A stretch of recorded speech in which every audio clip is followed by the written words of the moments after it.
Ano nga po ba itong SIMEPA? Ano bang layunin nito pong batas na ito pagdating sa savings at sa investments po ng bawat Pilipino?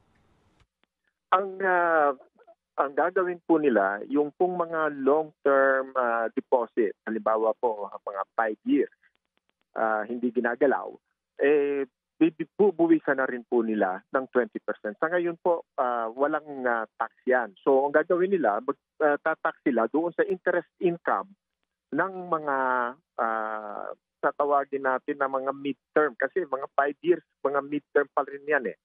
So kung hindi mo ginagalaw at meron kang deposit na nakalagay sa mga bangko na hindi mo ginagalaw ng mga mahigit na 5 taon, magkakaroon na rin po yan ng buwis.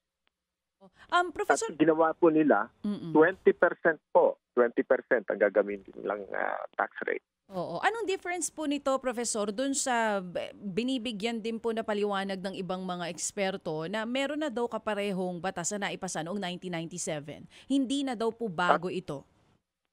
at tama po yon, hindi po bago yan kasi matagal na rin yan. Ngayon, i-apply na yan. Pero ang gagawin nila, yung may mga tax exempt na mga 5 years and over, wala na pong tax exempt yan. Bibigyan po sila ng 20% na tax rate na rin po.